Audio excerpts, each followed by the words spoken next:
Good evening po guys. Ito ba natin sa pag-iarap ko ulit. Sinabaw ito sa mga kasama ko.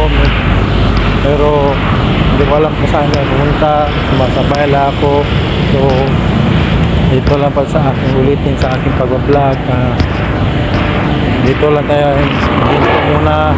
At i-update ko lang pa. Nandun na tayo sa papuntahan nila Love.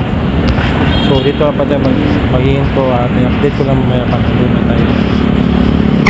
So ayan guys, good evening. Nandito na po kami sa aming business zone at dumating na po kami dito sa IT Park ng Cebu. So pakita ko muna yung view na ninapuntahan na dito sa IT Park ng Cebu. So post ko muna, pakita ko muna yung view.